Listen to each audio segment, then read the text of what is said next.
थाना दनाहार क्षेत्र की रहने वाली एक महिला एसपी कार्यालय पहुंची। यहां उसने विद्युत विभाग के जेई पर गंभीर आरोप लगाते हुए एसपी को शिकायती पत्र सौंपा है। पुलिस अधीक्षक कार्यालय पहुंचे यह पीड़ित महिला थाना दनाहार क्षेत्र की रहने वाली है। पीड़ित ने पुलिस अधीक्षक अजय कुमार को शिकायती पत्र देते हुए बताया कि उसके पति संविदा पर विद्युत विभाग में उपकेंद्र दनाहार पर तैनात हैं। वहीं उपकेंद्र पर तैनात अवर अभियंता हरीश कुमार सोनी और मनोज कुमार अक्सर उसके घर आते थे। 8 मई को दोनों घर आए और उसके साथ जबरदस्ती करने लगे। उसने ये भी आरोप लगाया है कि दोनों के खिलाफ रिपोर्ट दर्ज होने के बाद अब मुकदमा वापस लेने का दबाव बनाया जा रहा है। 19 अगस्त के दिन दोनों जेई ने उसके पति के साथ उपकेंद्र पर ही दोबारा मारपीट की और वहां से भगा दिया।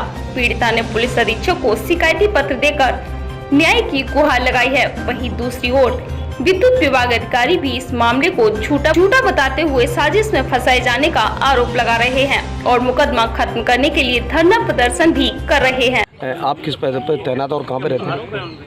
मैं अभियंता के पद पर तैनात हूँ और कुचेला और नगला जुला बिजली घर मेरे। एक विद्युत कर्मचारी की महिला ने आप दो लोगों पे जो आरोप लगाया है उस पर क्या हकीकत है, किस तरह का पूरा मामला है बताएं। पूरी तरह असत्य है और उसके गलत कारनामों की वजह से जय साहब ने हरीश सोनी जय साहब ने उस पर कार्रवाई की थी। उसकी वजह से जुड़ के उसने ये इतना गंदा आरोप लगाया है लोगों पे। क्या हो गया?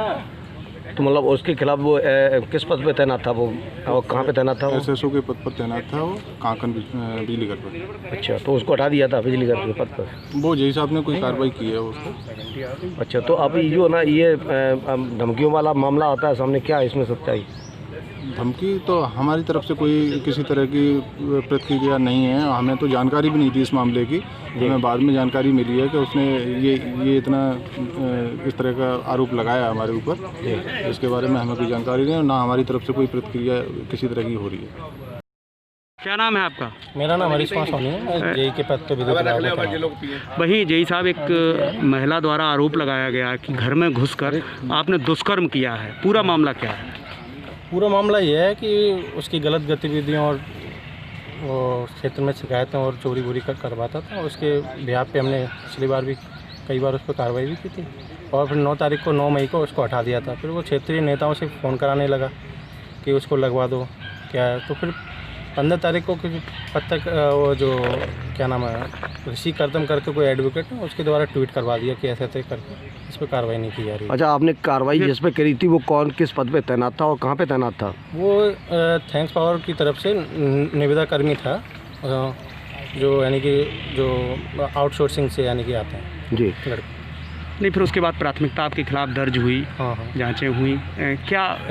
जो वर्तमान जो उस समय तत्कालीन SHO थे, उन्होंने हमें क्लीन चिट दी थी उस समय मैनपुरी पुलिस के टूटे हैंडल से भी यानी कि। वहीं आज महिला SP से मिली है और कह रही है लगातार हमको धमकी दी जा रही है, जान से मारने की दबाव बनाया जा रहा है मामले को रफा। तरफ से किसी प्रकार की यदि मेरी फ़ोन रिकॉर्डिंग यदि देखेंगे या फ़ोन कॉलिंग देखेंगे, मेरी तरफ से किसी भी प्रकार की कोई भी धमकी नहीं थी। ये सब आरोपों में कहाँ तक सच्चाई है?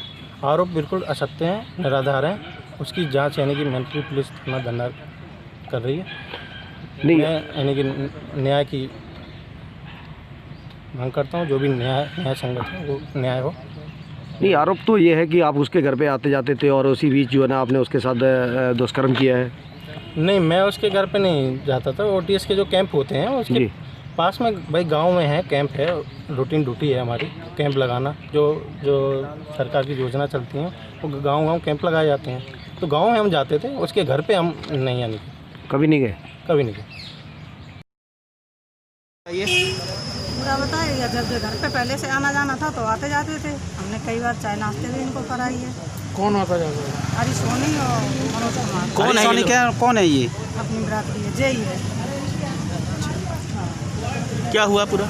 उसने आने जाने जब घर पे आए थे तो एक बार अकेले आए थे, तो हम लोग अकेले थे घर पे, तो थे तो चाय वगैरह हमने कराई। उन्होंने हमारे साथ गलत काम किया है। मैंने जब आने दनाहार गए तो उन्होंने हमको बैठा लिया है। आप आज मिली हैं SP साहब से, किस संबंध को लेकर मिली हैं आप? इसी घटना को लेकर मिले, बलात्कार के क्षेत्र को मिले।